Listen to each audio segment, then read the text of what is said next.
Hi,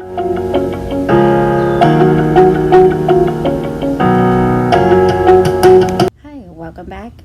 In today's video, I'm gonna actually clean my porch today. And if you guys are new, welcome. If you guys haven't subscribed yet, I consider you guys doing so.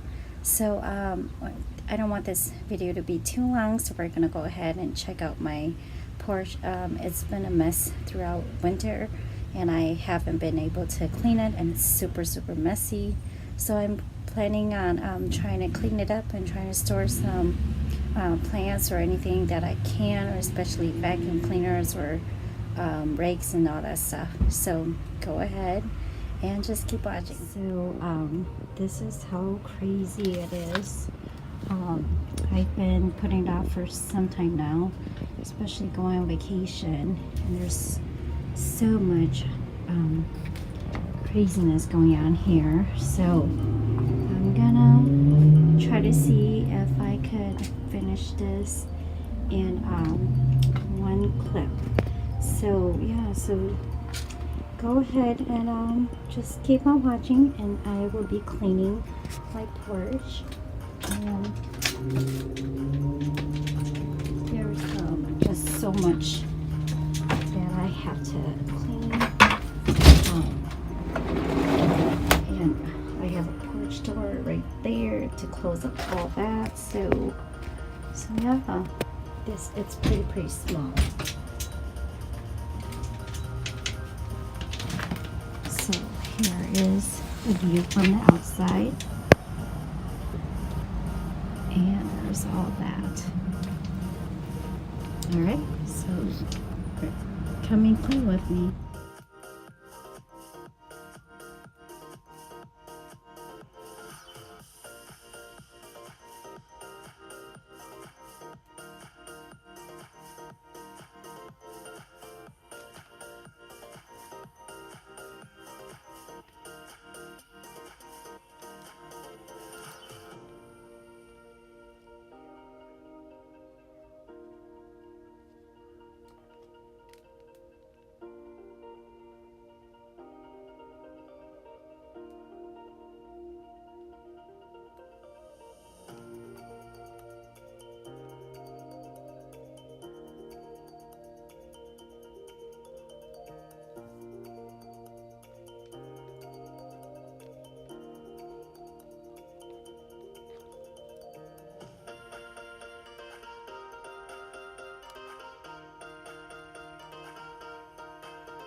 that. I'm still working on it, but this is all I got for the finished results. I actually moved most of the items that was under there. I just forgot to take out that, but I'm going to do something with the shoes and the sandals, and I'm going to be getting probably certain items to put it there. And then I'm going to actually figure out what to do with these vacuum machines. Some of these don't work, so I have to donate some of these or toss them out. That's for barbecuing. I believe this works, but I'm not really sure. And I have most of them clean. And this is where all the broom goes. I think I need more installed. And these are like the chairs for outside. So I hope you like this video, and I hope you enjoyed it. And if you guys like it, give me a thumbs up. And thanks so much for watching, and I hope to see you again in my next video. Thank you so much, and bye-bye.